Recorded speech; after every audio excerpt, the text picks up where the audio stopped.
चलिए सबसे पहले गायत्री मंत्र बोले।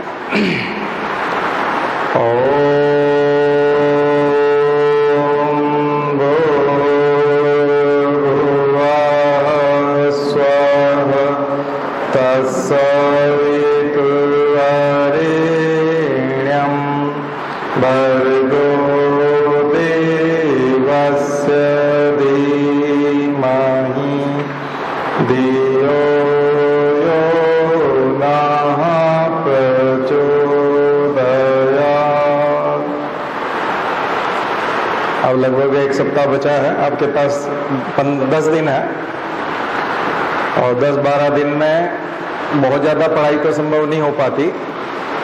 तो 5 जून की जो एग्ज़ाम है आपकी, उसके लिए अब सबसे बड़ा रोल जो है वो होगा कॉन्फिडेंस का।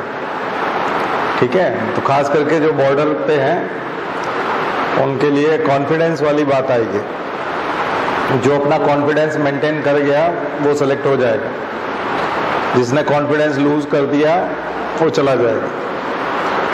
तो सारा गेम कॉन्फिडेंस का हो गया। 10 क्वेश्चन का अंतर आ जाता है। 55 वाला 65 पे चला जाता है, 65 वाला 55 पे आ जाता है, केवल कॉन्फिडेंस की वजह से। और कॉन्फिडेंस लूज होने की बहुत सारी वजह हैं।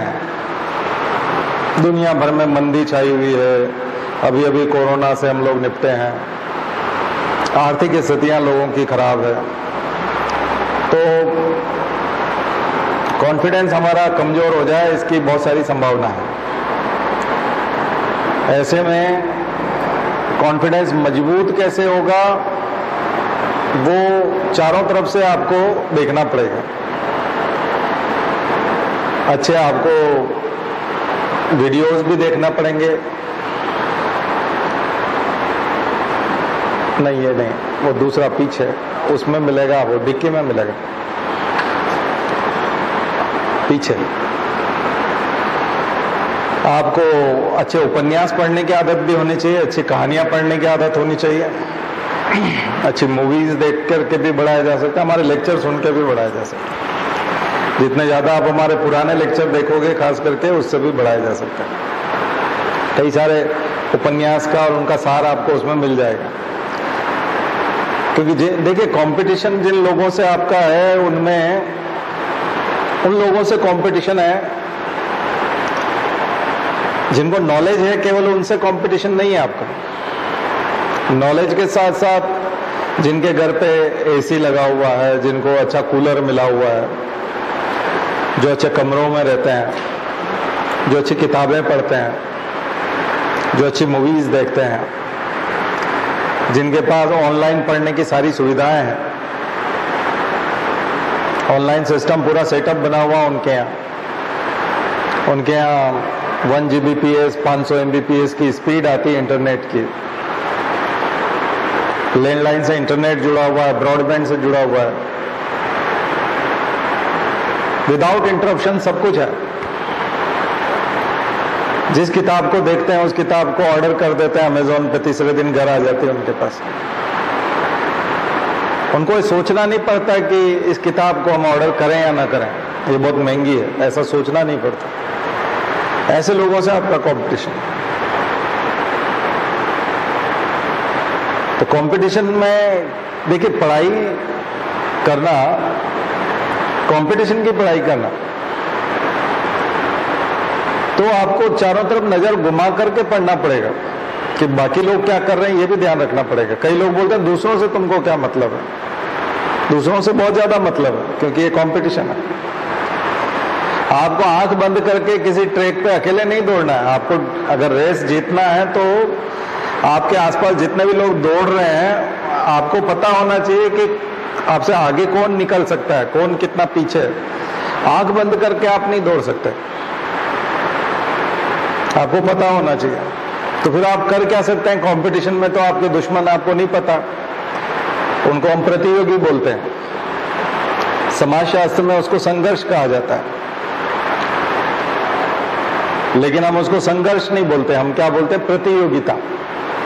क्योंकि प्रतियोगिता में हम सामने वाले को जानते नहीं है, संघर्ष में हम सामने वाले को जानते हैं। जिसके साथ युद्ध होता है हम उसकी ताकत को पहचानते हैं। महाभारत का युद्ध हुआ था, रामायण में युद्ध हुआ था राम रावण का, तो एक दूसरे की ताकत को वो जानते थे कि हमारा युद्ध किससे। वो कंपटीशन नहीं था। कंपटीशन में आप दूसरे की ताकत को नहीं जानते, लेकिन कोचिंग वाला तो जानता है। तो कोचिंग वाला तो एक्सपर्ट होता है कंपटीशन का, तो उसको तो पता है किस किस ताकत वाले लोग जो है कंपटीशन में आते हैं। तो हम आपको बता सकते हैं कि कंपटीशन में किसकी ताकत क्या है, जो भी मैंने आपको बताई। कुछ लोगों की ताकत कैसी है? पैसे की ताकत है, संसाधनों की ताकत है, रिसोर्सेज है उनके पास। कुछ लोगों के पास खाने पीने की अच्छी सुविधाएं, डाइट अच्छी है उनकी। तो इन सब चीजों को ध्यान में रख करके आपको कंपटीशन की तैयारी करनी पड़ती है। और जब अभावों के बारे में आपको पता होता है, आप अगर इंडियन आइडल देखते हो या ऐसे कोई रियलिटी शो देखते हो, तो उसमें आप देखते हो कि कोई बहुत ही पिछड़े हुए गांव से भी आया, लेकिन वो टक्कर दे देता है किसको? बहुत अमीर घर से कोई संगीत सीख के आया, किसी ने ट्रेनिंग भी ली प्रॉपर, लेकिन वो गली कूचे में संगीत सीखने वाला आदमी, गरीब आदमी जो है, वो टक्कर दे देता और वो टाइटल भी जीत लेता। और वो नहीं कर पाता जिसके पास सारी सुविधाएं होती हैं। पिछली बार का जो टॉपर था बिहार का, वो लड़का, तो वो भी ऐसे ही था कुछ। हाँ,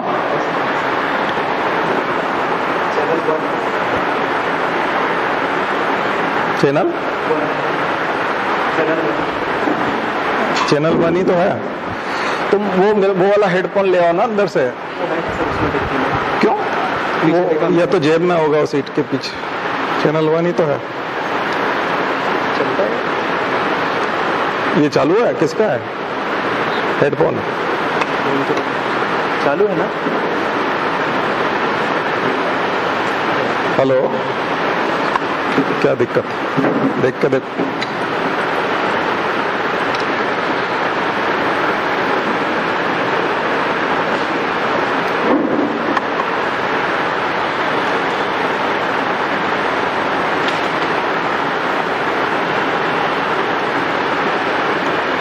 हेलो हेलो, आ रही है? वही बनता है तुम्हारा,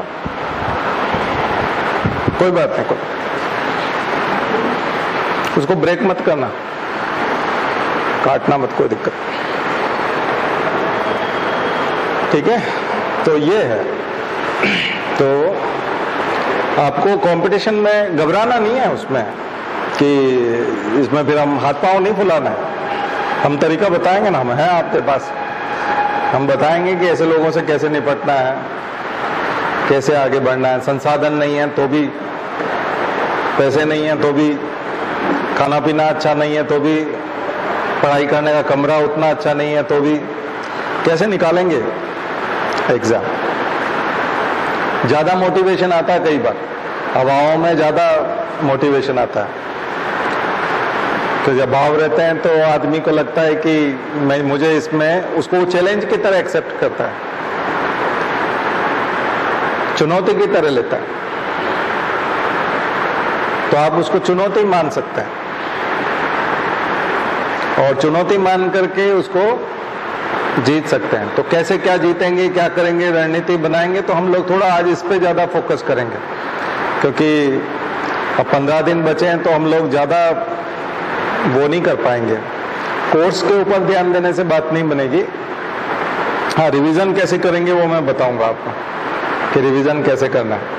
ठीक है, लेकिन अभी हम लोग यदि कोर्स निपटाने के चक्कर में रहेंगे तो आपको बहुत इंपॉर्टेंट चीज, तो आज हम उसकी पूरी गिराव करेंगे।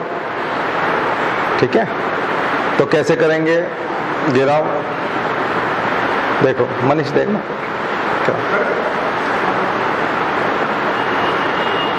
तो घेराव कैसे करेंगे। तो पहला पॉइंट, अगर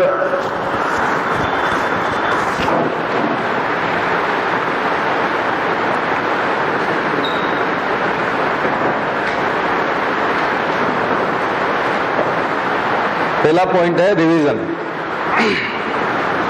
ध्यान रखिए, कई लोगों को एक गलत फहमी हो जाती है कि हम लोगों को एक बार में याद नहीं होता या एक बार में पढ़ाई नहीं होती। ध्यान रखिए, एक बार में किसी को भी याद नहीं होता। जो भी बोलता है मुझे एक बार में याद हो जाता है या सब तैयार हो जाता है, वो झूठ बोलता है। यह तो उसका बेस बहुत क्लियर है, ठीक है ना। जैसे कोई सांची के स्तूप के बारे में पढ़ रहा है और वो सांची 10 बार गया और 10 ही बार उसने गाइड किया था, गाइड को 200 रुपए दिए थे और गाइड ने पूरा 1 घंटे तक समझाया था। तो गाइड ने 1 घंटे तक 10 बार सांची के स्तूप के बारे में बताया, तो उसको तो रट गया बहुत बड़ा। अब उसने सांची के स्तूप के बारे में एक पेज पढ़ा, तो हो सकता है उसको एक बार में याद आ जाए, लेकिन वो काउंट नहीं करता उसको, वो रिवीजन है। दरअसल वो 11वीं बार जो पढ़ रहा है वो 11वीं बार रिवीजन है। ऐसे व्यक्ति को एक बार में तैयार हो सकता है, लेकिन कोई पहली बार अगर कोई सांची के स्तूप को पढ़ेगा और एक ही बार में तैयार हो जाता है, ऐसा होता नहीं है, झूठ बोलता है। कोई एकाध कोई ऐसी एक्स्ट्रा ऑर्डिनरी कोई हो सकता है, बहुत ही कोई मेधावी बालक हो, कोई ऐसा हो तो बात अलग है, लेकिन उसका क्यूरियोसिटी लेवल और वो सब भी बहुत अलग होता है, ठीक है। दूसरी चीज, तो आप लोगों को अभी जो बचा हुआ समय है इसमें सबसे ज्यादा रिवीजन पे ध्यान देना, ठीक है। जो कुछ कर लिया है उसका रिवीजन करें, नहीं किया है तो एक चीज इसमें एक और स्वीकार कर लेने वाली बात होती है। अगर आप कोई टेस्ट दे रहे हैं और टेस्ट में यदि 40 प्रश्न ठीक हो रहे हैं, 50 प्रश्न ठीक हो रहे हैं, तो अभी आपका सिलेक्शन नहीं होगा। आपका सिलेक्शन जब तक 60 की आदत नहीं हो जाती है आपकी, एक बार 60 आने से भी नहीं होता। 100 में से 60 क्वेश्चन जो है, 100 में से 60 आपने एक बार ठीक कर लिए, बाकी आपका 55 होता है, 53 होता है, तो इसका मतलब 60 की आदत बन जानी चाहिए। कभी 60, कभी 61, कभी 62, कभी 63, कभी 64, ऐसी आदत हो जाना चाहिए। फिर आ गए 60 पे, लेकिन 60 से नीचे जाते हैं आप बार बार, और कभी कभार 60 आ जाता है, तो फिर सिलेक्शन नहीं होगा। खास करके जनरल के लिए बता रहा हूं। ओबीसी के लिए 1-2 नीचे मान लो, एससी वाला उससे 1-2 नीचे, एसटी वाला उससे 1-2 नीचे, बस यही गेम है। तो ये आपके ऊपर है कि आप कब उसको आदत बनाते हैं। अभी आपका 40 है और आप परेशान है कि 5 जून को हमारा एग्जाम है। कई पेरेंट्स आते हैं कि हमारे बेटे का 5 जून को एग्जाम है। 5 जून को एग्जाम उनका है जिनका टेस्ट में 60 से ऊपर आता है, ठीक है। बाकी ये 5 जून उनका नहीं है, अगले साल हो सकता है उनका। अभी अगर 40 आता है तो आपको 2024 जाएगा, 2022 तो ये हो गया, 2023 में भी गुंजाइश कम है, क्योंकि आप 55 तक पहुंचोगे अगले साल। साल भर जबरदस्त मेहनत करोगे तो 55 तक पहुंचोगे। ये बात बिल्कुल दिमाग में बिठा लेना चाहिए। चमत्कार नहीं होते, ध्यान रखो, आप चमत्कार नहीं कर पाओगे, मेहनत लगेगी, टाइम लगेगा। तो ये चीज स्वीकार करके चलोगे तो निराशा नहीं आएगी, नहीं तो आप किताबें फेंक के भाग जाओगे, कहोगे ये बेकार परीक्षा है या ये हम नहीं कर सकते। बहुत बड़े व्यक्ति बनने वाले हो आप। कई लोग ऐसे हैं हमारे परिचित जिन्होंने 21 साल की उम्र में तैयारी शुरू की और 24 तक निराश हो गए। 24 में निराश हो गए कि हम तो इस परीक्षा के लायक नहीं है। फिर 3-4 साल कोई दूसरा काम कर लिया उन्होंने, नौकरी ज्वाइन कर ली, कहीं चले गए। 28-29 के टाइम पे फिर आए और उन्होंने कहा सर कुछ भी हो बनना है। तो 4 साल दूसरा काम करने के बाद में, उस समय ऐसा लग रहा था कि दुनिया खत्म हो गई। 24 साल की उम्र में उनको लग रहा था दुनिया खत्म हो गई और हम किसी काम के नहीं। और फिर 29वें साल में उनको लगता था कि हम तो कर सकते हैं, और फिर उन्होंने 30, 31, 32 में करके बताया। तो दरअसल आप आईएएस 22 में बनते हैं या 32 में बनते हैं, ज्यादा मायने नहीं रखता। मायने तो बहुत रखता है खैर, लेकिन फिर भी आप आईएएस बन जाते हैं। और जिस नौकरी को कर रहे हैं उससे तो ऊपर ही होते हैं, बहुत आगे होते हैं। क्योंकि डिप्टी कलेक्टर 50 साल की उम्र में जाकर के आईएएस बनेगा, आप 32 में बन गए, उससे 18 साल पहले बने। तो स्टेट सर्विस वाला तो 50 की उम्र में जाके बनेगा प्रमोशन से, आप डायरेक्ट बन जाएंगे। तो उस चीज की अहमियत को समझिए, घबराइए मत, है ना। कई लोग उसको जो बहुत ऐसा सोचते हैं कि मुझे इसी साल करना है, इसी साल करना है, अच्छी बात है, लेकिन नहीं होता है तो अगले साल के लिए भी तैयार हो, और उसकी तैयारी भी जबरदस्त करो अभी से। और जो लोग अभी 40 पे हैं उनका 2 साल बाद होगा, ध्यान रखिए। 50 और 55 के बीच वाले हैं उनका अगले साल होगा। अभी किसका होगा? जिनकी 60 की आदत है। 59 वाले का भी हो सकता है, 58 वाले का भी हो सकता है, लेकिन एकदम कोई 55 से नीचे है तो उसके चांस बहुत ही कम है, तो उसमें घबराने की जरूरत नहीं है, तो टाइम लेके चलना पड़ता है। तो एक तो दिमाग में क्लियर रखो। मैं उनके लिए बता रहा हूं जो 60 के आसपास हैं, वो रिवीजन करें, बहुत ज्यादा रिवीजन करें। तो पहला पॉइंट हो जाएगा आपका रिवीजन। दूसरा, उन लोगों को हेल्थ भी बहुत अच्छे बना के रखनी पड़ेगी। बुखार आ गया तो फिर 4-5 क्वेश्चन नीचे हो जाएगा। सरदर्द है और प्रॉपर नींद आपने नहीं ली तो फिर 4-5 क्वेश्चन गलत हो जाएंगे, तो कुछ भी हो सकता है। हेल्थ का जो हेल्थ आपको नीचे ले चली जाएगी, ठीक है? तो आपको स्वास्थ्य का ख्याल रखना है। बाहर का नहीं खाना है, घर का खाना खाना है। अच्छा खाना खाना है, ये नहीं होता, अच्छा और बुरा नहीं होता। गर्म खाना खाना है और घर का खाना है। टिफिन भी खा रहे हैं तो वो गर्म वाला होना चाहिए, बासी नहीं होना चाहिए। फूड पॉइजनिंग हो जाएगा, लिवर खराब हो जाएगा या और कुछ हो जाएगा तो परीक्षा अपने आप खराब हो जाएगी, तो ये ध्यान रखना है आपको। तो दूसरा हो जाएगा आपका हेल्थ, पहला हो जाएगा रिवीजन। किन के लिए बता रहा हूं मैं? जो 55 से ऊपर है और इस साल अपनी एग्जाम मान रहे हैं। अभी मैं दूसरे लोगों के पास आऊंगा, वो क्या करेंगे, ठीक है? पहले उनके लिए बताना था। तो तीसरे नंबर पर आपको ज्यादा से ज्यादा टेस्ट लगाने। अब तो 10 टेस्ट से ज्यादा नहीं दे पाएंगे आप, तो कम से कम 10 टेस्ट लगाइए। इंटरनेट पर बहुत सारे टेस्ट पेपर मौजूद है, टेस्ट लगाइए, ठीक है? तो टेस्ट से आपकी प्रैक्टिस हो जाएगी। अभ्यास करना है, प्रैक्टिस करना है। इस बीच में आप कहेंगे कि रिवीजन कैसे करेंगे या और क्या करेंगे, तो उसके लिए आप एनसीईआरटी की, ई ज्ञान कोश की किताबें, इग्नू की किताबें और जो हमने बुक्स बताई है, हमारे नोट्स हैं, उन सब के बोल्ड लेटर्स पढ़ना है आपको। जो चीजें बॉक्स में दी हुई है उनको पढ़ना है और बोल्ड लेटर्स पढ़ना है। सबसे ज्यादा बोल्ड लेटर पे फोकस करो, और जो एकदम परिवर्तन कर देने वाली चीजें हैं उनको फोकस करो, जिन्होंने जबरदस्त परिवर्तन कर दिया, चेंज कर दिया।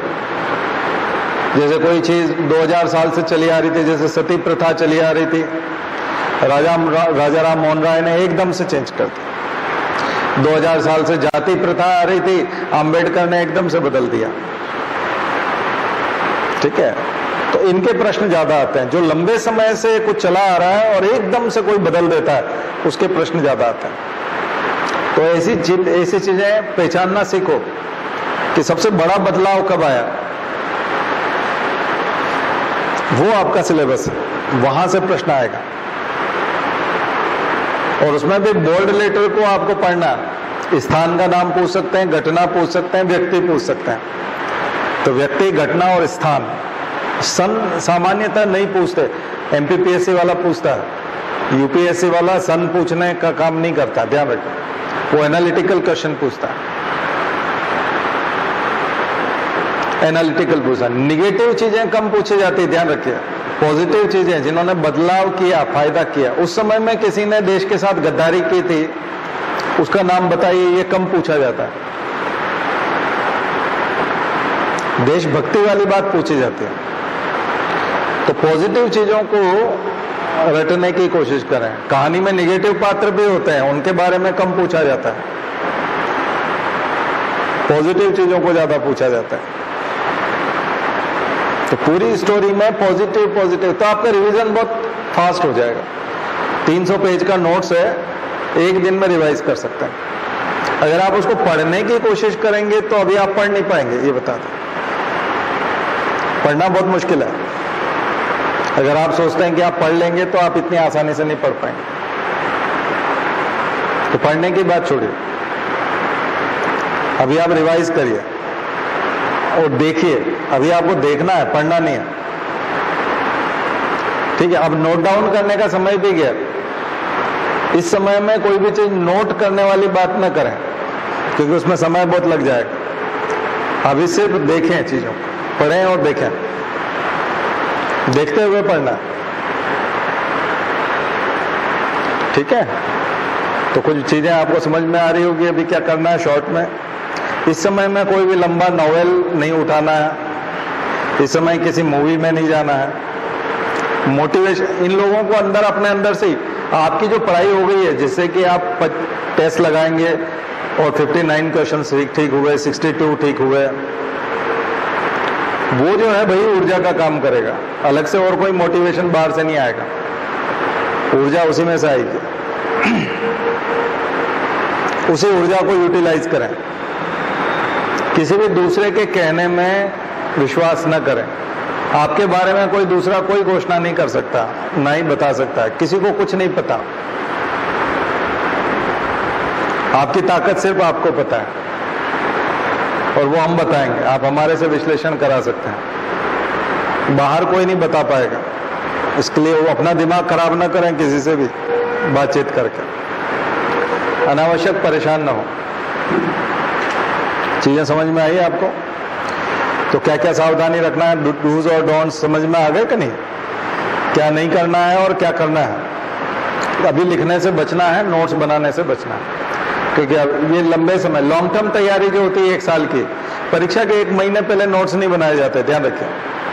आपने कहीं नोट करके रखी हुई चीजें साल भर में, उसको जरूर रिवाइज करें, कहाँ आपने क्या नोट करके रखा हुआ है। हमारी क्लास के नोट्स बनाए आपने सुन करके, उसको जरूर रिवाइज करें। करंट अफेयर्स का रिवीजन बहुत जरूरी होता है, ध्यान रखें। करंट अफेयर्स का रिवीजन बहुत जरूरी होता है, खास करके दुनिया भर में जो महत्वपूर्ण पुरस्कार हैं उन पुरस्कारों के बारे में पढ़ें और इस वर्ष वो पुरस्कार किसको मिला है और क्यों मिला है। यूपीएससी क्यों मिला है उसके ऊपर ज्यादा फोकस करता है, किसको मिला है ये एमपीपीएससी ज्यादा पूछता है। एमपीपीएससी का पूछने का तरीका ये होता है कि पुरस्कार किसको मिला है उसका नाम बताओ। यूपीएससी का रहता है कि इसको मिला है, ये तो कई बार वो बता देता है कि इसको मिला है, अब ये बताओ इसको क्यों मिला है।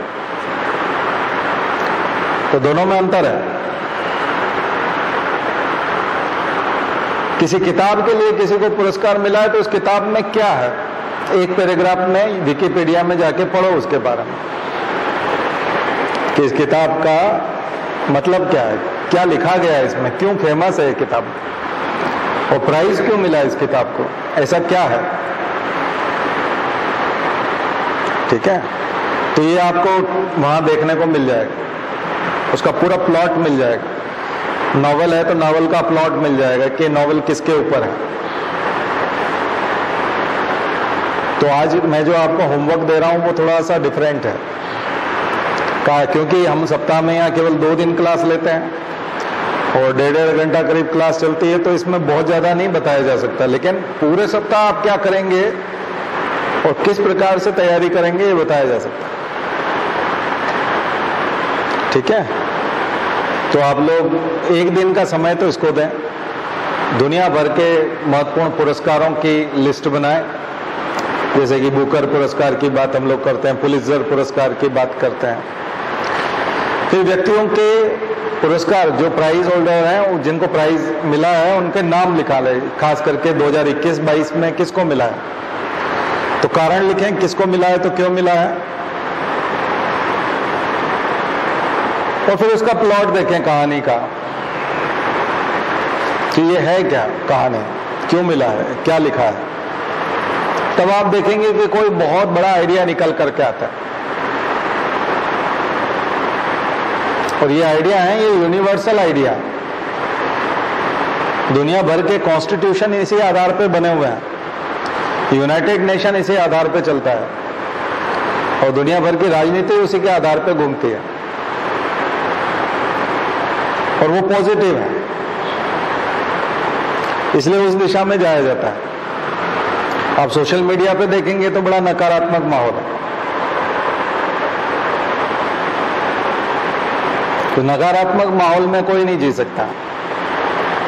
जैसे आपने ज्ञानव्यापी मस्जिद वाला देखा होगा, तो ज्ञानव्यापी मस्जिद जो है उसमें खुदाई चल रही है या सर्वे चल रहा है और ये चीजें, तो अभी हम कहेंगे कि नहीं ये तो मस्जिद रहने दो, मंदिर कोई इधर डेवलप कर लो, तो लोग अभी देशद्रोही धर्मद्रोही बोलने लग जाएंगे और बात जो है बिगड़ जाएगी। उनको लगेगा कि ये गलत चीज पढ़ा रहा है, हिंदू धर्म के विरोध में बात कर रहा है। अभी कल मैं जहाँ का रहने वाला हूँ नीमच में, वहीं पे एक आदमी को पीट के अभी दैनिक भास्कर पे ट्रेंड कर रहा है, ट्विटर पे भी पीट के मार डाला। उसको पूछा गया था कि तुम्हारा नाम क्या है, मोहम्मद नाम है तुम्हारा। वो थोड़ा मेंटली डिस्टर्ब था, जैन था वो, और उसको पीट के मार दिया। तो मरने वाला भी बीजेपी का था, मारने वाला भी बीजेपी का था। तो मारने वाला भी है भगवान, बचाने वाला भी है भगवान, गाना सुना है ना। तो ये स्थिति आ जाती है। तो जब आप जनता को उस टाइप से बना देते हो, मॉब बना देते हो, इसी को तो मॉब लिंचिंग कहते हैं। मॉब का कोई धर्म नहीं होता, फिर वही झंझट हो जाता। फिर आप कहोगे ये तो एक तरफा बात हुई, तो ये क्या हुआ? मुसलमान के नाम पर अगर आप मारोगे तो कई बार पूरे भारत में यदि मॉब लिंचिंग होगी तो हो सकता है कि 50% लोग बीजेपी के मारे जाएं। 1 करोड़ लोग मारे जाएं तो उसमें से 50, क्योंकि बीजेपी की संख्या भी ज्यादा है, वोटर भी बहुत ज्यादा है, तो 50 लाख लोग, 1 करोड़ लोगों की अगर हत्या होती है इस देश में तो 50 लाख बीजेपी के लोगों की होगी। इमेजिन करके देखें। तो इसीलिए ये जो चीज है ये यूनिवर्सल नहीं है, इसलिए इतिहास को कभी नहीं खोदा जाता, ध्यान रखें। अगर पति पत्नी जो है 20 साल पहले किसी बात से झगड़े थे, अगर उसको अभी याद करेंगे तो आज झगड़ा हो जाएगा, निश्चित रूप से झगड़ा हो जाएगा। और आज वही स्थिति पैदा हो जाएगी 20 साल पहले जो खून खराबा हुआ था, हो सकता है एक दोनों ही हथियार उठा लें या बर्तन उठा लें और एक दूसरे को मारने दौड़े, जबकि ये तो 20 साल पहले हुआ था। तो वर्तमान को ठीक किया जाता है, भविष्य के लिए जिया जाता है। इतिहास को खोद करके कभी कोई सुखी नहीं रह सकता, कोई भी सुखी नहीं रह सकता। ये बात कई लोग ये सिद्ध करने में लगे हैं कि वो मंदिर है, तो उसको सिद्ध करने की जरूरत नहीं, वो तो मंदिर है ही। सारी मस्जिदें भी मंदिर तोड़ के नहीं बनी है, ऐसा भी नहीं है कि सारी मस्जिदें जो बनाई गई है वो मंदिर तोड़ के बनाई गई है। लेकिन आक्रमणकारी जो आते थे, मैंने आपको बताया कि उनके पास समय बहुत कम होता था, वो लूटने आते थे और धर्म का विस्तार बहुत ज्यादा उद्देश्य तो नहीं था, लेकिन फिर भी वो चाहते थे कि जितना धर्मांतरण कर जाएं, जितना यहाँ के धर्म को नुकसान पहुंचा के जाएं, अच्छा है। कम समय में जितना नुकसान पहुंचा दें, तो कम समय में नुकसान पहुंचाने का एक तरीका होता था कि उसकी दीवारें रहने दो और उसका ऊपर का हिस्सा हटा दो और अंदर मूर्ति वगैरह कुछ है तो उसको तोड़ दो और उसी के ऊपर एक गुंबद बना दो, तो मस्जिद बन जाएगा। तो उस समय में यही किया, आक्रमणकारियों ने यही किया था। 2.5 दिन का झोपड़ा की बात हम लोग कहते हैं, 2.5 दिन का झोपड़ा मस्जिद बताते हैं ना अजमेर में। अब 2.5 दिन में यानी 2.5 दिन में, 2.5 दिन में मस्जिद बना। 2.5 दिन में मस्जिद कैसे बन सकती है भाई? हम लोग मकान बनाते हैं तो टाइम लगता है ना, 2.5 दिन में मकान थोड़ी बनता है। 2.5 दिन में मंदिर को तोड़ करके, उसके शिखर को तोड़ करके ऊपर गुंबद बनाया जा सकता है, इसलिए उसका नाम 2.5 दिन का झोपड़ा है, 2.5 दिन का झोपड़ा। तो आप अंदाजा लगा सकते हैं कि 2.5 दिन में वाकई में बना दी होगी उन्होंने मस्जिद। कैसे बनाई होगी? मंदिर का शिखर तोड़ा होगा और ऊपर गुंबद बना दिया होगा। अब इसे कोई मुसलमान, पढ़ा लिखा समझदार मुसलमान तो इससे इनकार करेगा नहीं कि ऐसा नहीं हुआ होगा, वो तो कहेगा हाँ हुआ है। पर ऐसे कितने स्थान है? तो बोले ऐसे तो बहुत सारे स्थान है, हजारों स्थान हो सकते हैं। अब हम सबको बदलने जाएंगे तो विवाद होगा। ऐसे ही कुछ लोग बोलते हैं कि जो मंदिर है वो मठों को, पुष्यमित्र शुंग ने बौद्ध धर्म को मिटाने के लिए जो बौद्ध मठ थे उनको नष्ट किया और उसके ऊपर मंदिर बनाए। अब सारे मंदिर जो है मठों के ऊपर नहीं बने हुए, लेकिन कुछ मंदिर तो मठों के ऊपर बने हुए। मंदिर ऐसे हैं जिनके नीचे मठ है, बौद्ध मठ है। आप खुदाई करेंगे तो हो सकता है भगवान बुद्ध की मूर्तियां निकल आए। ठीक वैसे ही मैं कह रहा हूं कि सारी मस्जिदें जो है वो मंदिरों के ऊपर नहीं बनाई गई हैं, ठीक वैसे ही सारे मंदिर जो है वो मठों के ऊपर नहीं बनाए गए हैं। तो ऐसे आप खोदते जाएंगे तो इतिहास निकलता जाएगा, और इतिहास जब इस तरह से खोदने से निकलता है तो शांति नहीं रहती, संघर्ष होता है और विकास रुक जाता है, जिसको हम विकास कहते हैं। ऐसे हम लोग सब लोग पुराने अगर चीजें अगर खोदने लग जाएं तो कोई परिवार सुखी नहीं रह सकता। किसी भी परिवार ने, भाई भाई ने, संयुक्त परिवार ने एक साथ रहना अगर शुरू किया है तो कुछ न कुछ मतभेद भुला करके दोस्ती कराई जाती है, मतभेद भुला करके दोस्ती कराई जाती है और उनको साथ साथ रखा जाता है। अगर आप उकसाएं कि तुम्हारी दो दोस्त हैं बहुत साथ रहने लगे, दो दोस्त बहुत साथ रहने लगे और किसी ने उन दोनों का पहले कभी झगड़ा देखा था, अगर वो याद दिला दे उस दिन कितनी जबरदस्त पिटाई की थी और अब तुम दोनों साथ में आइसक्रीम खा रहे हो, और इसने तो तुम्हारी उस दिन बहुत भयंकर पिटाई की थी, तो हो सकता है फिर से आज झगड़ा शुरू हो जाए। अगर समझदारी नहीं होगी तो झगड़ा शुरू हो जाएगा। दोनों तरफ से समझदारी की जरूरत पड़ती है, तो फिर ऐसे तो दोस्ती कायम हो ही नहीं सकती। फिर आप कहोगे ऐसी दोस्ती से क्या मतलब है, हमारा तो भगवान ही वहां दिखाई नहीं देता, ये तो फिर एक काम कर लो, फिर भौतिकवाद या अध्यात्मवाद में प्रवेश कर जाओ। अध्यात्म में भी मूर्ति की और मंदिर की जरूरत नहीं पड़ती।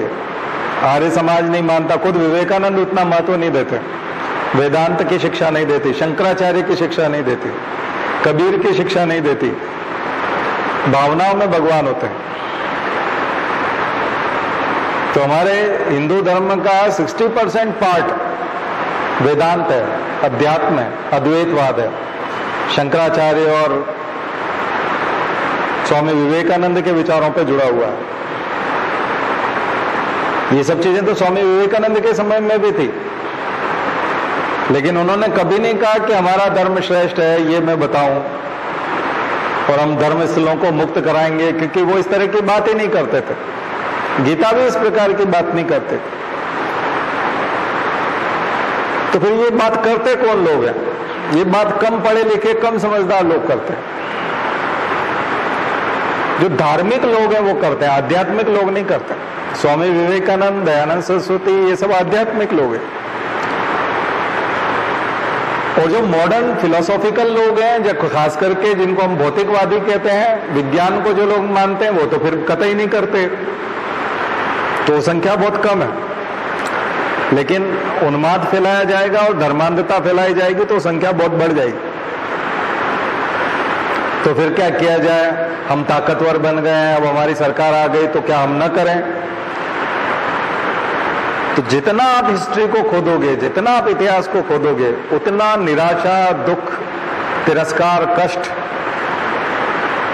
और कठिनाइयां सामने आती जाएंगी, संघर्ष सामने आता जाएगा। क्योंकि इतिहास जीने के लिए नहीं होता, इतिहास मरा हुआ होता है और इतिहास को जिंदा नहीं किया जा सकता। जिस व्यक्ति ने अपराध किया है वो 400 साल पहले, 500 साल पहले मर चुका है।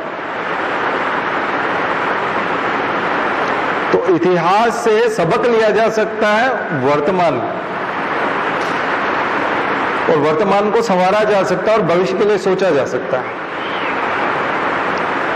तो समझदार वो लोग हैं जो वर्तमान में जीते हैं और भविष्य के लिए योजना बनाते हैं। इतिहास केवल दुख देता है, दुख, क्योंकि मरे हुए जिंदा नहीं होते। इतिहास का मैंने आपको कई सारे उदाहरण बता दिए कि इतिहास को करेंगे तो क्या होगा। इतिहास पढ़ने के लिए होता है ताकि वर्तमान को अच्छा बनाया जा सके। इतिहास को खोदा नहीं जाता, उसको जीवित नहीं किया जाता। जितना ज्यादा आप इतिहास को जीवित करने की कोशिश करेंगे, निराशा हाथ लगेगी। ये यूनिवर्सल थॉट है जो मैं आपको बता रहा हूं। इसलिए सारे आर्टिकल, द हिंदू के आर्टिकल, इंडियन एक्सप्रेस के आर्टिकल आपको इस तरह से ले जाते हैं। कॉन्स्टिट्यूशन हमारा इसलिए इस तरह का बना हुआ, इसलिए उसको बोलते हैं सेक्युलरिज्म। धर्मनिरपेक्षता, राज्य को धर्मनिरपेक्ष होना चाहिए, इसलिए बोला जाता है। कई लोग उस बात पे अटक जाते हैं। जैसे किसी डॉक्टर के लिए कहा जाता है कि डॉक्टर को भावुक नहीं होना चाहिए, उसके लिए मरीज मरीज होना चाहिए। मुन्ना भाई वाली मूवी देखी थी आपने, तो डॉक्टर सारे उसको ऑब्जेक्ट बोलते, वो बोलते थे ये वस्तु है, एक तरह से ये सब्जेक्ट है, वो है, ये वो नहीं है। मतलब जबकि वो मुन्ना भाई जो जाता है वो तो डॉक्टर नहीं है, इसीलिए तो बोलता है हमको तो इसके प्रति दया आती है और हम तो इसको इंसान मानते हैं, तुम्हारे लिए ये केवल एक वो है। लेकिन डॉक्टर को जब सिखाया जाता है तो उसको ये कि अगर आप कॉम्पेशन रखेंगे, अगर आप बहुत ज्यादा दया रखेंगे तो आप इलाज नहीं कर पाएंगे। जैसे चीरा लगाना है तो वो चिल्लाएगा, ऐसे में आप चीरा लगाना बंद कर देंगे, छोड़ देंगे, इसको तो बहुत ही कष्ट हो रहा है, तो फिर इलाज नहीं होगा। तो राज्य को धर्मनिरपेक्ष होने के लिए कहा गया है, व्यक्ति को नहीं। ध्यान रखिए, संविधान में किसको सेक्युलर माना गया है? राज्य को। और राज्य के जो अधिकारी होंगे, नेतागण होंगे, वो धर्मनिरपेक्ष रहेंगे, वो सबको एक ही निगाह से देखेंगे, उनके लिए कोई हिंदू मुस्लिम नहीं होगा। व्यक्ति तो हो सकते हैं ना, हिंदू तो हिंदू होगा, मुसलमान मुसलमान होगा, वो अपने धर्म का पालन करेगा, वो अपने धर्म का पालन करेगा, लेकिन राज्य गड़बड़ नहीं करेगा। जिस तरह से डॉक्टर जो है उसको अपना रिश्तेदार नहीं मानेगा, उसको मरीज मानेगा, मरीज मान करके उसका इलाज करेगा, ऐसे ही राज्य अपने उस व्यक्ति को नागरिक मानेगा, न कि हिंदू और मुसलमान मानेगा। कोर्ट को भी यही करना है, कोर्ट को भी किसी व्यक्ति को या किसी समूह को हिंदू और मुसलमान में नहीं बांटना है, वो राज्य का हिस्सा है। राज्य के 3 हिस्से बताए थे, कार्यपालिका, व्यवस्थापिका और न्यायपालिका। संसद, विधानसभा, मुख्यमंत्री, प्रधानमंत्री, मंत्रिमंडल, सांसद और समस्त अधिकारी भी, ये सब प्रशासन, शासन और प्रशासन राज्य है। तो आप जिस सेवा में जा रहे हैं, आप राज्य का हिस्सा बनने जा रहे हैं। तो ये सब यूनिवर्सल थॉट है, को समझ में आ रहा ना? इसकी तरफ आपको जाना पड़ेगा, आपके आंसर भी इधर ही जाने चाहिए। तो मैंने डॉक्टर का उदाहरण देकर के बताया आपको। अब ऐसे में कोई बोल सकते हैं कि डॉक्टर भी इंसान है, मरीज भी इंसान है, और आखिर उसको उसका दुख तो महसूस होना चाहिए डॉक्टर को। ऐसा कैसे हो सकता है कि एक इंसान इंसान का दुख महसूस ना करे? वो तो राक्षस हो जाएगा। तो ऐसे तो बहुत सारे डॉक्टर राक्षस हो जाएंगे। तो ऐसे तो बहुत सारे तर्क दिए जा सकते हैं। ठीक वैसे ही किसी भी राज्य के कर्मचारी का, अधिकारी का, मंत्री का, प्रधानमंत्री का, मुख्यमंत्री का धर्म बताया जा सकता है। आखिर वो इंसान है और उसका खुद का भी कोई धर्म है, तो उसको अपने धर्म का फेवर करना चाहिए। डॉक्टर एक पोस्ट है, राज्य के जो अधिकारी और पदाधिकारी हैं, ये सब पोस्ट है। इसलिए उस पोस्ट पर रहते हुए आपको वैसा सोचना है, इसलिए कॉन्स्टिट्यूशन ने ऐसा कहा। ठीक है। अब न्यूज़पेपर में जो बहुत सारी या सोशल मीडिया पे जो बहुत सारी टिप्पणियां होती है, उसमें वो लोग बोलते हैं कि सेक्युलर कैसे हो सकता है। ऐसा थोड़ी होता है सेक्युलरिज्म। जैसे उनको कंसेप्ट पता नहीं है ना कि यूनिवर्सल थॉट कैसे है। जिस भेदभाव की बात आप कर रहे हैं संख्या के आधार पर कि हम संख्या में वो ज्यादा है, तो आपका बच्चा जब अमेरिका में जाता है और वहां गोरे लोगों की संख्या जाता है, तो फिर ऐसे में इंडियन के साथ जो व्यवहार होता है, आप बोलते हैं कि नहीं, आखिर हम भी तो इंसान हैं, इंडियन है तो क्या हुआ, हमारे साथ वही व्यवहार होना चाहिए जो गोरे लोगों के साथ हो रहा है, अमेरिकन के साथ हो रहा है। तब हम वहां पर न्याय मांगते हुए लगते हैं और यूनिवर्सल थॉट्स की दुहाई देते हैं कि देखो विचार कैसे हैं। और तब हम उदाहरण भी देते हैं कि देखो ऐसे ऐसे अमेरिकन हुए हैं जिन्होंने इंडियंस के साथ कितना अच्छा व्यवहार किया। तो अभी ऐसे ही भारतीय नेताओं के उदाहरण दिए जाते हैं कि इन्होंने मुसलमानों के साथ कितना अच्छा व्यवहार किया, इन्होंने अल्पसंख्यकों, दलितों के साथ कितना अच्छा व्यवहार किया, हिंदू होते हुए भी। तो क्या ऐसा हिंदू नहीं हो सकता? तो उनसे हम लोग अपेक्षा करते हैं कि क्या आप ऐसे अमेरिकन नहीं हो सकते जैसे पहले थे। आ रहा है ना समझ? तो पोजीशन जैसे चेंज होती है, एकदम चीजें बदल जाती है। ठीक है ना? तो जाति समूह, ये समूह है ना, डिपेंड करता है कि ये स्थान कौन सा है। कोई व्यक्ति महाराष्ट्र में है और मराठी बोलता है और वहां अलग अलग जाति का है, तो वो गुटबाजी कर सकता है महाराष्ट्र में। लेकिन दिल्ली में चला जाए और वहां उसको कोई दलित जाति का मराठी बोलने वाला मिल जाए तो वो उससे बात करना पसंद करेगा। उत्तर भारत के किसी ब्राह्मण के पास बैठने के बजाय मराठी ब्राह्मण जो है वहां दलित के साथ जुड़ना पसंद करेगा। मुसलमान मराठी बोलने वाले मुसलमान से भी बात करना पसंद करेगा। क्यों? क्योंकि वहां उसको भाषा जोड़ती है और वो जगह बदल गई है। अमेरिका में चला जाएगा और अगर उसको कोई अरुणाचल प्रदेश का व्यक्ति मिल जाएगा तो उसको लगेगा कि ये इंडियन है और ये मेरा भाई है और मैं इससे बात करूं क्योंकि ये इंडियन है। और यहां हम अरुणाचल प्रदेश के व्यक्ति को एकदम जोड़ना नहीं चाहते अपने साथ, क्योंकि हमारे पास दूसरे ऑप्शंस मौजूद हैं। तो ये सब डिपेंड करता है अलग अलग जगह पर। बिलोंगिंगनेस,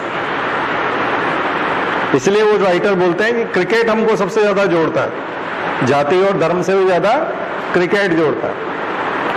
क्रिकेट मैच होता है तो इंडियन सारे सेलिब्रेट करते हैं, एक दूसरे को देख के मुस्कुराते हैं अगर इंडियन क्रिकेट टीम जीत रही है या सेलिब्रेशन जैसी स्थिति। हम ये नहीं देखते कि वो कौन है इंडियन में, किस क्षेत्र का है, किस भाषा का है, किस धर्म का है, जाति का, हमें वो नहीं देखते। तो हमको धर्म और जाति से भी ज्यादा कौन जोड़ता है? क्रिकेट।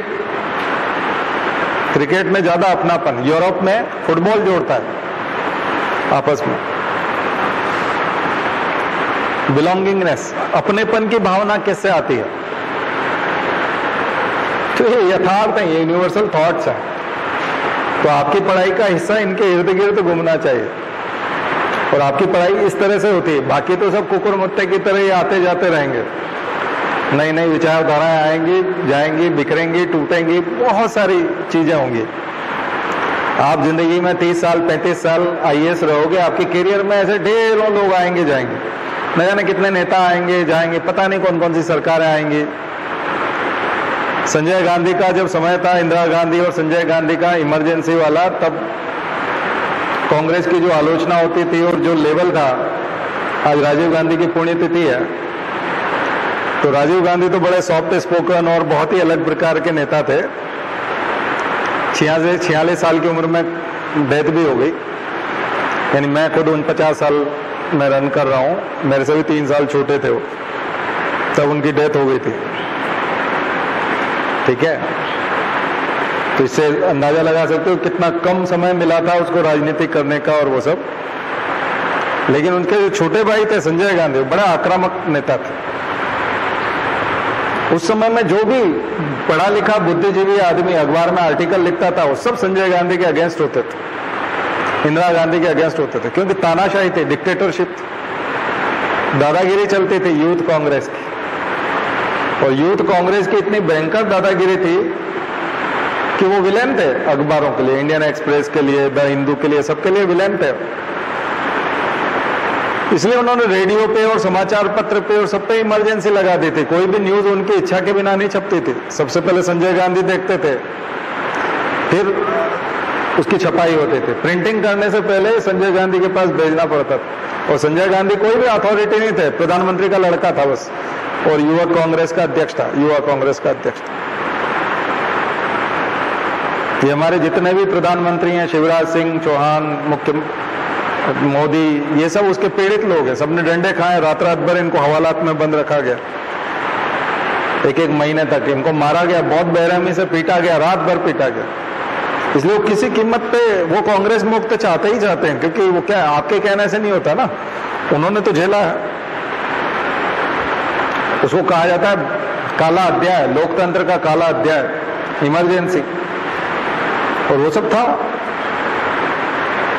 इसलिए कांग्रेस जो है वो उदाहरण देने से, प्रवचन देने से कई बार बचती है, उसको दिक्कत आती है, क्योंकि उन्होंने खुद ने ऐसा कुछ किया हुआ है कि वो बीजेपी को समझा नहीं सकते। तो लोगों की भावनाओं को तो उभार करके कुछ भी किया जा सकता है, लेकिन आपको राष्ट्र का विकास चाहिए, आर्थिक उन्नति चाहिए, लोगों को रोजगार के अवसर मिले ऐसा वातावरण चाहिए, सब लोगों की शिक्षा हो, दुनिया भर में हमारे लोग पढ़ने के लिए जाएं, नौकरी करने के लिए जाएं, वहाँ कमाने के लिए जाएं, वहाँ से पैसा कमा करके भारत का विकास करें, वहाँ से टेक्नोलॉजी यहाँ पहुँचा करके भारत का विकास करें, हमारी मान्यता पूरे दुनिया में हो। इन सब चीजों के लिए हमको सार्वभौमिक ग्लोबलाइजेशन वाले ग्लोबल विचारों के साथ चलना पड़ता है। लोकल से नहीं होता है, ग्लोबल से होता है। विचार हमारे ग्लोबल होने चाहिए, चाहे वो पर्यावरण के मामले में हो, चाहे वो आतंकवाद के मामले में हो, चाहे वो अर्थशास्त्र के मामले में हो, करेंसी के मामले में हो, किसी भी मामले में हो, ग्लोबल। तो ग्लोबल थिंकर जो है, वैश्विक स्तर पर जो चिंतक सोचते हैं, उस स्तर पे हमको सोचना सीखना चाहिए। वो सोच कैसी होगी? वो सोच संघर्ष वाली नहीं हो सकती। तो दुनिया में कई देश हैं जहां पर भारतीय जाते हैं और वहां रोजगार पाते हैं और वो रहते हैं। वहां के लोगों ने भी यदि नेटिव्स के लिए आंदोलन शुरू कर दिया कि विदेशियों को भगाओ, माइग्रेंट्स को भगाओ, जैसा ट्रंप ने शुरू किया था कि हम बाहर से आने वालों को बिल्कुल मदद नहीं देंगे या स्थान नहीं देंगे, तो ये बहुत नुकसानदायक हो जाएगा। ठीक वैसे ही हमारे यहाँ पे भी हम लोगों को वो करना पड़ता है। दरअसल हम लोग वैश्विक सापेक्ष में जी सकते हैं, विश्व के सापेक्ष में जीना पड़ता है। हमारा नजरिया उस टाइप का बनना चाहिए तो आपके प्रश्नों के उत्तर आपको समझ में आ जाए। ठीक है, जैसे ऑप्शन रहेगा कि एक करेंसी ऐसी है जिसको न केवल भारतीय उपयोग कर सकते हैं बल्कि दुनिया के देश का, किसी भी देश का नागरिक उसका समान रूप से उपयोग कर पाएगा, तो वो वाला ऑप्शन सही है, क्योंकि उसमें वैश्विक समानता की बात है। अगर बी वाले ऑप्शन में लिखा हुआ केवल भारतीय नागरिक ही इसका उपयोग कर सकेंगे, तो संकुचित तंग दिल, जिसका दिल बहुत छोटा होता है, वो वाला ऑप्शन है, तो वो आपको सिलेक्ट नहीं करना है। तो अपने आप, मैं जिस विचारधारा को बता रहा हूं उससे आपका उत्तर निकल आएगा। तो 91 का जो वर्शिप एक्ट है वो यही कहता था कि देखो ऐसा है कि हम ऐसे गड़े मुर्दे उखाड़ेंगे तो बहुत सारी लफड़े हो जाएंगे, क्योंकि लफड़े तो है, ये तो सबको पता है, हिंदू भी जानता है, मुसलमान भी जानता है। मुसलमान भी जानता है कि हमारा धर्म बहुत बाद का है। 600 ईस्वी में जो है मुसलमान धर्म बना था, इस्लाम धर्म बना था, और इस्लाम सबसे पहले साउथ में आया था। जब मोहम्मद साहब का जन्म हुआ था उसके 100 साल के अंदर अंदर इस्लाम जो है साउथ में आ गया था। ईसाई धर्म भी क्रिश्चियनिटी के 100 साल के अंदर अंदर साउथ में प्रवेश कर गया था। तो सारे आक्रमणकारी धर्म को लेके नहीं आए। जरूरी नहीं कि सारे इन्वेडर्स जब आए तभी धर्म आया, उससे पहले ही आ चुका था। और भारत में मस्जिदें और चर्च पहले से ही बनना शुरू हो गए थे।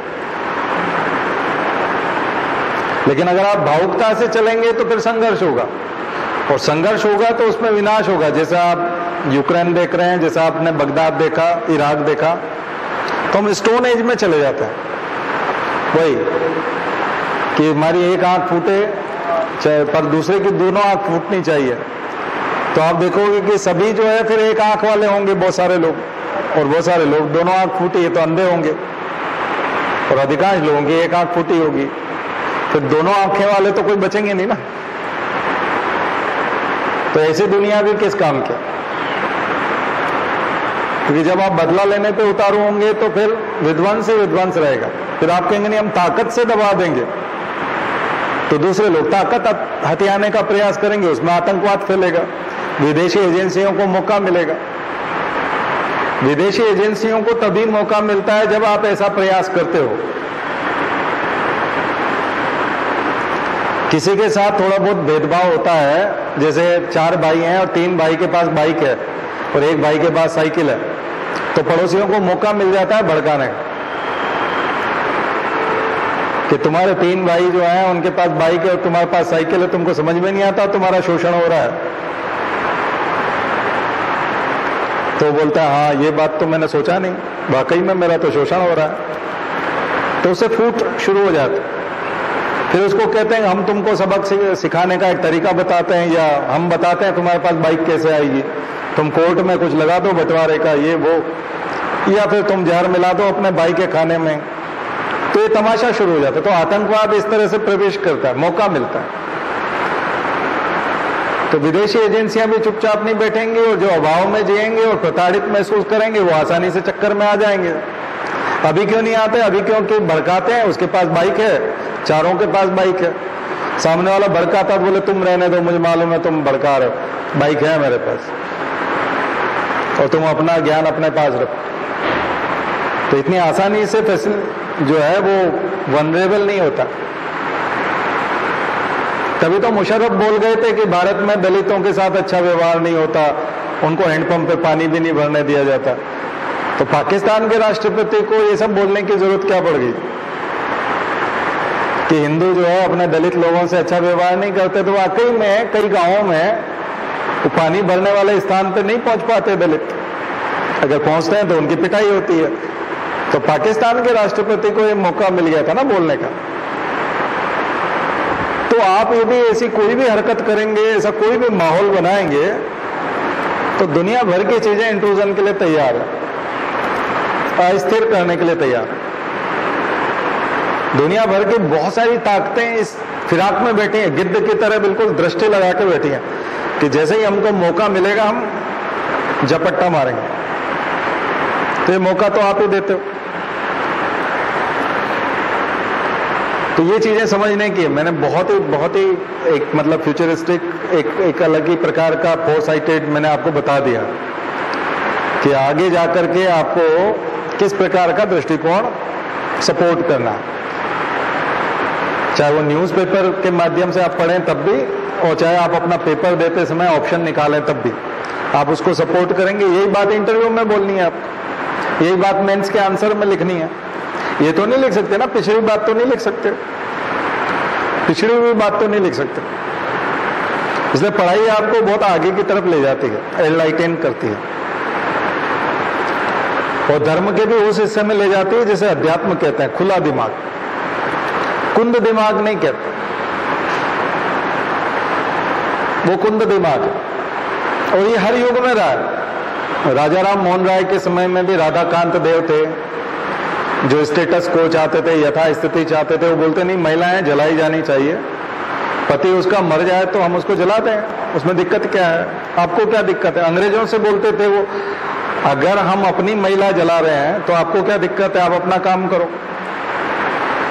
अब उसका पति मर गया, वो कैसे रहेगी?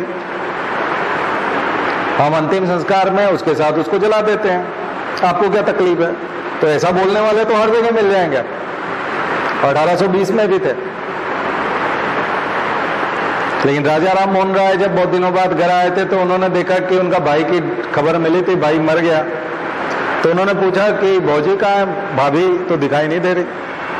फिर उनका दिमाग ठनका, कहीं तुम लोगों ने जला तो नहीं दिया उसको? मैं तो सती प्रथा के खिलाफ बोलता रहता हूं, लेकिन बाद में उन्होंने कहा अरे बाप रे तुम कैसे लोग हो भाई, क्योंकि उनको भाभी की याद आई होगी ना, उन्होंने खाना खिलाया होगा, जब वो गए होंगे तब उन्होंने कहा था तुम ठीक से रहना और जल्दी लौट आना जहां भी जा रहे हो, तुम्हारे भाई की तबीयत ठीक नहीं रहती, ये सब बोला होगा। तो उनके कानों में वो गूंजता था कि मतलब वो भाभी दिखेगी नहीं, मतलब हमेशा के लिए खत्म। भाई बीमारी से मर गए ये तो बात समझ में आती है, लेकिन वो तो स्वस्थ थे, वो तो जिंदा थे। तो जो परंपरावादी लोग होते हैं ना, पुनर्स्थापनवादी, और जो धर्म को उस रूप में महत्व देते हैं, रिफॉर्म नहीं चाहते, जो धार्मिक सुधार नहीं चाहते, आगे बढ़ना नहीं चाहते, विज्ञान के नहीं सुनते, ऐसे लोग हर युग में रहे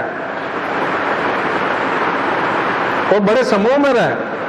और धर्म सभा उस समय उसका स्थान, उसका नाम था धर्म सभा। जो राधाकांत देव का संगठन था उसको बोलते थे धर्म सभा। आप पढ़िए ना भारत एक खोज में, उसका वो देखिए आप लोग, पूरा सीरियल देखो राजा राम मोहन राय का।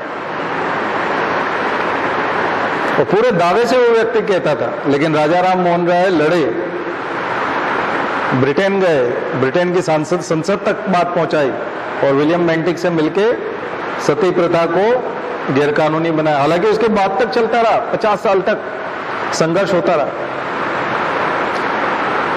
महिलाओं को पढ़ाना कितना मुश्किल काम था। सावित्रीबाई फूले, उसने कहा लड़कियों को मैं पढ़ाऊंगी। बाल गंगाधर तिलक भी 10-12 साल से ज्यादा की लड़की की शादी का जब विधेयक आ रहा था शारदा एक, तो बाल गंगाधर तिलक, जिनका नाम हम लोग जानते हैं, वो चित्पावन ब्राह्मण है, तो उन्होंने कहा नहीं, हमारी लड़की छोटी, हम शादी करना चाहते हैं, हम शादी करेंगे। तुम बोलने वाले कौन होते हो हमारे धर्म के मामले में? तुम अपना काम करो। उन्होंने महादेव गोविंद रानाडे की शादी जब 9 साल की लड़की से हो जाती है, वो जब 63 साल के ब्राह्मण है और समाज सुधार का काम करते हैं और महिलाओं के उद्धार का काम करते हैं, तो बोलते हैं मुझे परिवार के दबाव में शादी करनी पड़े। 63 साल के आदमी को 9 साल की लड़की से परिवार के दबाव में शादी करना, बोले परिवार का बहुत दबाव था इसलिए मुझे शादी करनी पड़ी। ऐसे लोग थे। तो आप ये जो समाज है ना, बहुत ठोक पींच करके, कानून बना करके और पीट पिटा करके यहां तक पहुंचा है। नहीं तो मान्यताएं इतनी गंदी थी, बहुत मुश्किल से कानून बना बना के यहां तक पहुंचाया गया है, और धर्मांधता फिर वहीं पहुंचा देती। उसमें न महिलाओं के लिए कोई स्थान होता है, न दलितों के लिए होता है, न अल्पसंख्यकों के लिए होता है, न शिक्षा के लिए होता है, न रैशनैलिटी के लिए होता है, न रचनात्मकता के लिए होता है, न विज्ञान के लिए होता है, न प्रगति होती, न आर्थिक विकास होता है, न सामाजिक विकास होता है। मंदबुद्धि लोग, क्रुद्ध लोग, पागल लोग चारों तरफ घूमते हुए दिखाई पड़े। इसी को तो राक्षसी प्रवृत्ति कहा गया है। इसको देवत्व नहीं कह सकते। देवत्व का उदय ज्ञान से आता है, विज्ञान से आता है, उससे देवत्व का उदय। देवत्व एक विचारधारा है। देवता कोई होते नहीं कि ऐसे अपने अपने वाहन पे, मोर पे, हंस पे बैठ करके देवी घूमती रहती है, ऐसा कुछ नहीं होता। ये एक विचारधारा है, आइडियोलॉजी है, विचार है। ये जिस व्यक्ति के अंदर प्रवेश कर जाता है तो वो गायत्री हो जाता है। गायत्री की पूजा नहीं की जाती, गायत्री का वाहन बनना पड़ता है, गायत्री को धारण करना पड़ता है। गायत्री पूजा की चीज नहीं है, ध्यान रखिए।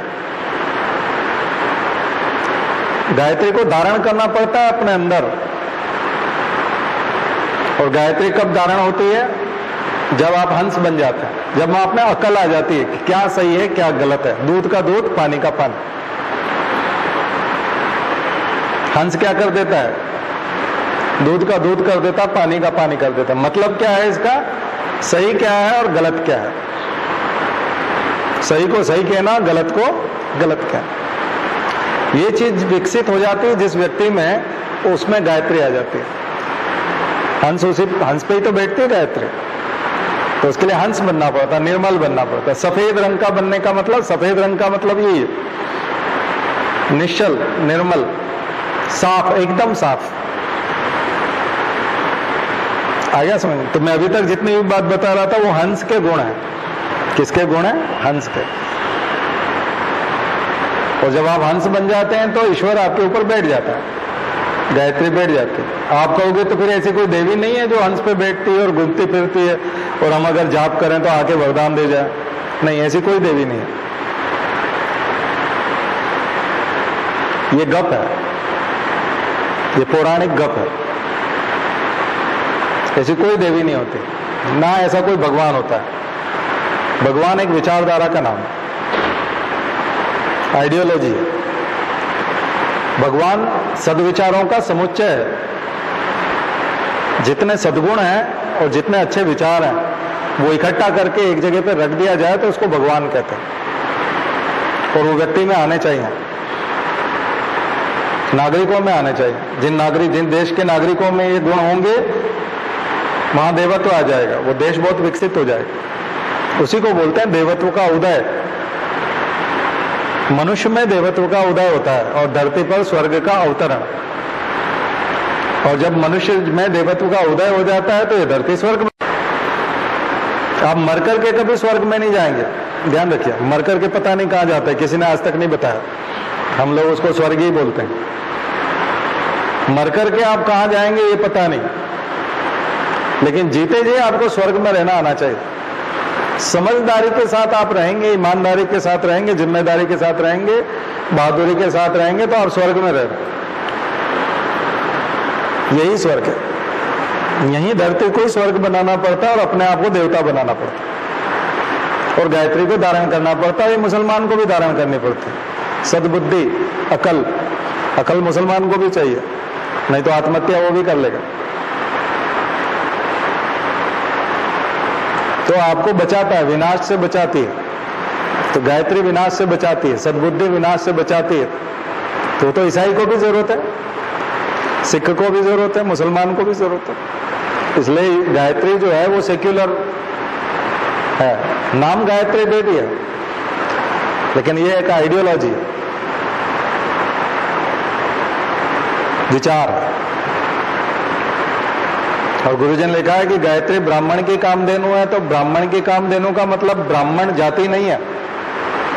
जो विवेकशील होगा और गायत्री धारण कर लेगा वो ब्राह्मण है। ब्राह्मण उसको कहते हैं जो दूसरों की मदद करता है, उसे ब्राह्मण कहा जाता है। हमेशा मदद करने के लिए तैयार रहता है, समाज की मदद करता है। पुरोहित जो पूरे गांव का हित, पूर्व मतलब गांव होता है और हित मतलब गांव के इंटरेस्ट में काम करता है, खुद के इंटरेस्ट में नहीं, पर्सनल में नहीं, स्वार्थ में नहीं, परमार्थ में, उसको पुरोहित कहा जाता था, ब्राह्मण कहा जाता था। और वो किससे बनता है? गायत्री से बनता है, इसलिए उसको गायत्री के साथ जोड़ता है। कई लोग बोलते हैं हिंदू धर्म का, हिंदू धर्म से कोई लेना देना नहीं है। ये हिंदू धर्म का नहीं है, ये हर मनुष्य का है। हर मनुष्य को सद्बुद्धि की जरूरत पड़ती है, गायत्री की जरूरत पड़ती है, और हर मनुष्य को दूसरे की मदद करने के लिए तैयार रहना चाहिए। जैसे कोरोना में हमको मिले थे, जिनको हम वॉरियर बोल रहे थे, कोरोना वॉरियर, वो सब ब्राह्मण है। ब्राह्मण व्यक्ति नहीं है, ब्राह्मण भी एक विचार है। जिस प्रकार से गायत्री कोई देवी नहीं है, विचार है, आइडियोलॉजी है, ठीक वैसे ही ब्राह्मण भी एक विचार है, थॉट है, जाति नहीं हो सकती। क्योंकि वेदों में, उपनिषदों में साफ साफ कहा गया कि ब्राह्मण ना तो पैदा हो सकता है ना ही मर सकता है। शरीर मरता है और पैदा होता है और जीता है और नष्ट होता है, विचार कभी नष्ट नहीं होता। बात समझ में आ गई? तो इस रूप में जो हिंदू धर्म को जानते हैं, इस रूप में जो धार्मिक है या आध्यात्मिक है, ऐसे लोगों की कमी है। रेनेसा जो हुआ था, इसलिए मॉडर्न हिस्ट्री का मैं इसलिए आपको होमवर्क करने के लिए देता हूं। आप मॉडर्न हिस्ट्री में आज कम से कम रेनेसा का जो है आप होमवर्क करिए। 1 या 2 प्रश्न, 3 प्रश्न भी आपको अभी 5 जून के पेपर में मिल जाएंगे, रेनेसा से मिलेंगे। एक तो आएगा ही आएगा, इंडियन रेनेसा 1800 से लेकर के 1920 तक। राजा राम मोहन राय उसके फाउंडर हैं, हरबिंदर हैं, केशव चंद्र सेन, दयानंद सरस्वती, एनी बेसेंट, स्वामी विवेकानंद,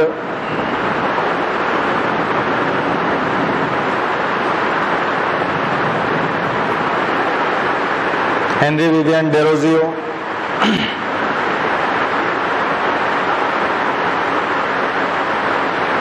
ईश्वरचंद विद्यासागर, पिछली बार आया था, याद हो आपको, बैतून स्कूल। महात्मा फूले, ज्योतिबा फूले जो जिनको कहते हैं, सावित्रीबाई फूले,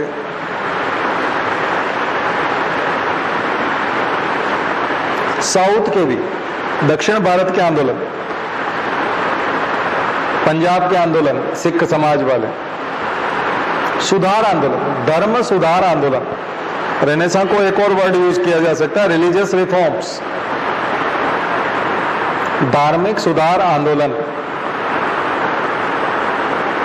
पॉइंट्स लिख लीजिए, किन किन पॉइंट्स की बात करते हैं, जिनके लिए विरोध करते हैं उनके नाम लिख लीजिए। एक तो अंधविश्वास का विरोध, अंधविश्वास का विरोध, मूर्ति पूजा का विरोध, मूर्ति पूजा का विरोध। अब आर्य समाज में आप देखेंगे तो मूर्ति पूजा का ही विरोध है।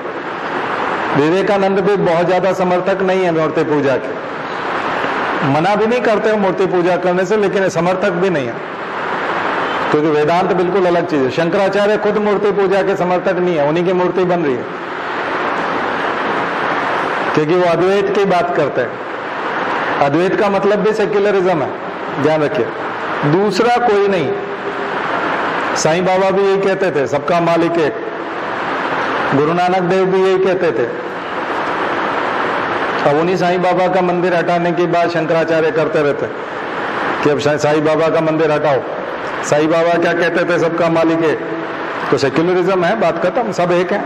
और जब सब एक है तो ज्ञान व्यापी और विश्वेश्वरनाथ टेम्पल कोई अलग अलग हुए नहीं ना, कुछ भी अलग नहीं हुए। और ये तो बहुत अच्छी बात है कि ज्ञान व्यापी में जो है शिवलिंग की पूजा करते हैं। यूं तो करते नहीं मुसलमान, इसी बहाने जो है वहां नमाज पढ़ाते हैं और शिवलिंग के सामने। इससे अच्छा और क्या हो सकता है? अब नया स्थापित कर लो अपना। हमारे यहाँ तो कोई भी गायत्री माता का चित्र जो है हमारे द्वार से भी लेके आते थे। कई बार माता जी के हाथ से, गुरु जी के हाथ से चित्र दिया गया। डॉक्टर साहब चित्र देते हैं तो ऐसा लगता है कि उन्होंने अपने हाथ से दिया, ये हम किसी को नहीं देंगे। लेकिन हमारे घर पे कोई दर्शन करने आता है, बोलता है ये चित्र बड़ा सुंदर लग रहा है आपके यहाँ, तो हम उनको दे देते हैं, ये लो हम दूसरा ले आएंगे, उसमें कौन सी बड़ी बात। क्योंकि एक नया आदमी गायत्री साधक बनेगा, गायत्री माता की पूजा करेगा। जो कभी गायत्री माता की पूजा नहीं करता, उसको चित्र पसंद आ गया, क्या पता इसी चक्कर में वो पूजा पाठ करने लग जाए और गायत्री परिवार का आदमी बन जाए। तो हम तो ऐसे परिवार बढ़ा लेते हैं अपना, गायत्री परिवार हम उसको दे देते हैं। शिवलिंग इतना ही पसंद आ रहा तो तुम रख लो भाई, नमाज पढ़ो उसके सामने रोज, क्योंकि यूं तो शिवलिंग को तुम मानते नहीं, तो पढ़ लो। इतना बड़ा दिल होना चाहिए। और मजबूरी में दिल बड़ा हुआ तो नहीं था, लेकिन मजबूरी में जो है वो कर रहे थे। अब ठीक है, मुसलमान उसको देते हैं या नहीं देते हैं, कोर्ट क्या कहता है, कितना झगड़ा होता है, अब ये तो आप लोग देखोगे, अभी आने वाले दिनों में समाचारों में आएगा ये सब, कितनी समझदारी दिखाई जाती है। लेकिन मैंने आपको बता दिया कि ये सब विचार है। महादेव के, शिव के विचारों को धारण करें तो बहुत बहुत बहुत ज्यादा दयालु। हम उनको भोलेनाथ कहते। भोलेनाथ अगर वाकई में प्रकट कर सको तो मुझे लगता है वो खुद ही दे देंगे कि इन्हीं को दे दो भाई, तुम कहाँ लफड़े में पड़े हो, मैं तो तुम्हारे पास वैसे ही आ जाऊंगा। वो तो बहुत ही नाम ही उनका भोलेनाथ है, वो पकड़ा देंगे उनको कि ठीक है नमाज पढ़ते हैं, वहीं तो पढ़ते हैं, मैं देखता रहता हूँ, तुम लोग तो करते ही हो पूजा, जरा इनको भी कर लेना तो ठीक है। तो ये है, तो इतना नहीं है। अगर आप विचारधारा में जाएंगे तो फिर वो इतना बड़ा टेंशन नहीं है। विवेकानंद से पूछते तो शायद वो दूसरा हल बताते हैं, ठीक है। भगत सिंह भी पूछते तो दूसरा हल बताते, गांधी से पूछते तो भी दूसरा हल बताते, ठीक है। आप संकुचित तंग दिल लोगों से पूछ रहे हो, इसलिए दिक्कत है, दिल छोटे हैं, इतनी बड़ी बात नहीं है। और अगर वो बहुत ही ज्यादा ऐतिहासिक की ओर पूछे तो डेफिनेटली उसको जो है पूजा का स्थान बना दो। फिर तो कोर्ट क्या डिसीजन लेता है उस पर डिपेंड करता है, ठीक है। लेकिन मैंने तो आपको बता दिया कि जितना आप खोदेंगे उतनी दिक्कतें होंगी। और आप कहेंगे नहीं यही है तो फिर पहुंच जाओ पाषाण काल में, फिर तो स्टोन एज में ही पहुंच जाओ, फिर गुफाओं में जाके रहना, फिर कुछ नहीं होना जाना है। फिर आप ये सब भूल जाओ, 4G 5G भी रहने दो। और पढ़ाई लिखाई तो बच्चों की भूल ही जाओ, आए दिन कर्फ्यू रहेगा, क्योंकि हर शहर में प्रॉब्लम है। बल्कि कई गांव, कई शहर तो ऐसे हैं जिसमें हर मोहल्ले में प्रॉब्लम है, जहां कुछ न कुछ पंगा है। तो ऐसे तो आप जी नहीं सकते। जिंदा रहना है तो कोएग्जिस्टेंस तो रखना पड़ता है, आगे बढ़ना पड़ता है, आगे का सोचना पड़ता है। खैर, तो ये मैं बता रहा था आपको। समाज सुधार में पहला मुद्दा मूर्ति पूजा, अंधविश्वास का विरोध, मूर्ति पूजा का विरोध, इसको धार्मिक सुधार माना गया है। मूर्ति पूजा के विरोध को धार्मिक सुधार माना गया। इसलिए स्वामी दयानंद सरस्वती वेदों की ओर लौटो, क्या बोलते थे, वेद, क्योंकि जो ओरिजिनल धार्मिक ग्रंथ है हमारे, वो इन सब चीजों को नहीं मानते, मूर्तियों को नहीं मानते, ये शिवलिंग को भी नहीं मानते, वेद नहीं मानते। वेदों में किसी की पूजा पाठ इस रूप में नहीं लिखी गई है। प्रकृति पूजा है, वेदों में प्रकृति पूजा है, मंत्र है, स्तुति है, लेकिन स्तुति इस रूप में नहीं है, मूर्ति के रूप में नहीं है। मूर्ति पूजा बहुत बाद में आई है, गुप्त काल में, पुष्यमित्र शुंग के बाद, पहली शताब्दी के बाद मूर्ति पूजा है, ध्यान रखिए। उससे पहले मूर्ति पूजा नहीं है, केवल यज्ञ होता था और यज्ञ में मंत्र के माध्यम से आहुतियां दी जाती थी और स्तुति होती थी और धन्यवाद दिया जाता था। उसमें सभी को दिया जाता था, ब्रह्मा विष्णु महेश भी आ गए, सब आ गए, सभी देवता। मंदिर और मूर्ति जैसा कंसेप्ट ही नहीं है। इसलिए आर्य समाज के अंदर मंदिर में आप जाओगे तो वहां पर गायत्री मंत्र लिखा रहता है और यज्ञ कुंड बना होता है, बस मूर्ति नहीं होती। आर्य समाज बोलते तो वो भी हैं कि आर्य समाज का मंदिर है, लेकिन आर्य समाज का मंदिर तो आप बोलते हो, लेकिन मूर्ति कहाँ है? बिना मूर्ति के मंदिर होती है? बोले हाँ, यज्ञ कुंड है, यज्ञ होता है। तो ये रिलीजियस रिफॉर्म्स थे। तो ये तो हो गए धार्मिक वाले, दो सबसे बड़े धार्मिक। बढ़ावा किसको दिया था? एकेश्वरवाद को, एक ही ईश्वर है, मोनोथिस्ट, एकेश्वरवाद, सारे के सारे। स्वामी विवेकानंद भी एक ईश्वर की बात करते थे कि ईश्वर एक है। आप चाहे उसे गॉड कहते हैं, चाहे औरा माजदा कहते हैं, चाहे अल्लाह कहते हैं, एक है। तो साईं बाबा भी यही कहते हैं, गुरु नानक भी यही कहते हैं, विवेकानंद भी यही कहते हैं, आर्य समाज भी यही कहता है, राजा राम मोहन राय भी यही कहते थे, ईश्वरचंद विद्यासागर भी यही कहते थे, एनी बेसेंट भी यही कहती थी। सारे रिफॉर्मर एक ही बात कहते थे, एकेश्वरवाद, मोनोथिज्म, बहुदेववाद। और बल्कि स्वामी विवेकानंद तो मुसलमानों की तारीफ करते थे कि मोनोथिज्म के मामले में मुसलमान हिंदुओं से आगे हैं, क्योंकि वो एक ही अल्लाह को मानता है, उनके यहाँ बहुत सारे नहीं हैं। हिंदू इस मामले में पिछड़ गए, वो बहुत सारे को मानते हैं। शंकराचार्य भी यही कहते थे, अद्वैतवाद, दूसरा कोई नहीं, एक। तो बीजेपी आपको प्रमोट करते हुए दिख रहे हैं ना, फोटो लगाते हैं, शंकराचार्य की जयंती, शंकराचार्य की मूर्ति, शंकराचार्य की यात्रा, चरण पादुका यात्रा, ये सब करते हैं कि नहीं? तो वही तो सेक्युलरिज्म है, जिस सेक्युलरिज्म को आप गाली देते हो कि इंदिरा गांधी ने जबरदस्ती डाल दिया संविधान में, मूल संविधान में नहीं था, तो बाद में डाला था, तो दिक्कत क्या है?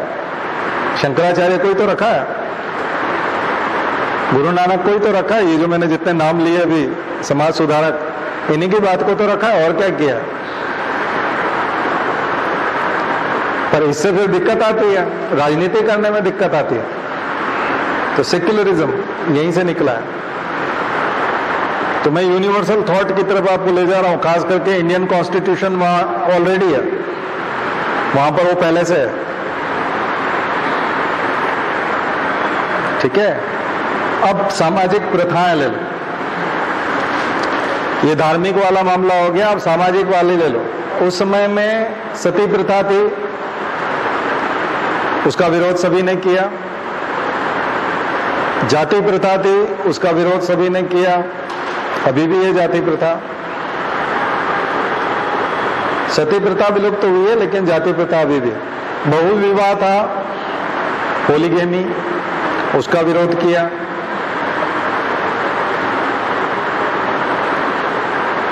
बाद में हिंदू पर्सनल लॉ बनाया था अंबेडकर ने, तो उससे पूरी तरह से एबोलिश हो गया। अनमेल विवाह था, बहुत ज्यादा उम्र का लड़का आदमी, केशव चंद्र सेन ने खुद ने अपनी 13 साल की लड़की कूच बिहार के राजा के साथ जब शादी की, तो उनका विरोध होने लगा। जबकि ये कई सारे रिफॉर्मर भी गलती कर देते थे। अनमेल विवाह,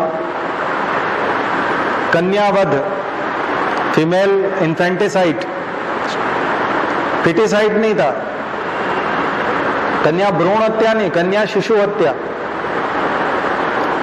कन्या शिशु के गर्दन पर पांव रख करके उसकी मौत की जाती थी, उसको मर्डर किया जाता था। ये प्रथा थी, सेलिब्रेशन होता था। और गेस्ट बुला करके कई बार तो गोपनीय तरीके से नहीं, घोषणा करके किया जाता था। बहुत खतरनाक था। कन्या शिशुवत, पर्दा प्रथा। तो ये जो रिफॉर्म्स जो हुए थे सोशली यहां हुए थे, इन चीजों में हुए थे। ये फिर निगेटिव था, ये सब विरोध था। जैसे मैंने वहां कहा कि अंधविश्वास का विरोध और मूर्ति पूजा का विरोध, और बढ़ाया क्या गया था? एकेश्वरवाद।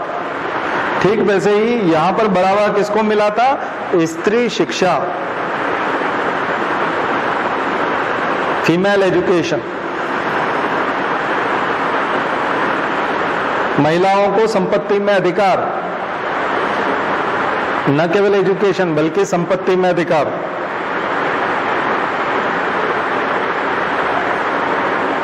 विधवा विवाह, विडो रीमैरिज एक्ट, विधवा विवाह। पॉइंट्स मिल गए आपको? देखिए ये इतना सारा मॉडर्न हिस्ट्री है। मैंने यहां क्यों बताया? कल मैं दूसरा हिस्सा बताऊं। यहां इसलिए बताया क्योंकि एक क्रांतिकारी है। 2000 सालों से जो चला आ रहा था उसको एकदम से 1800 से लेकर 1920 के बीच में बदल के रख दें। परीक्षा में जरूर प्रश्न बनते हैं इस हिस्से से। तो ये हिस्सा अगर कोई भी विद्यार्थी पढ़ता है तो वो जागरूक बनता है। और भारत में ऐसे विद्यार्थियों को प्रशासक बनाना चाहिए जो जागरूक है, ये अपेक्षा की जाती है।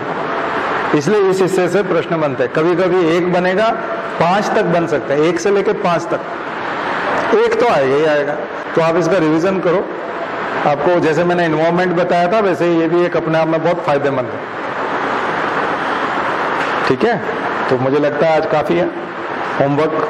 ठीक है, चलिए फिर कल करेंगे बात।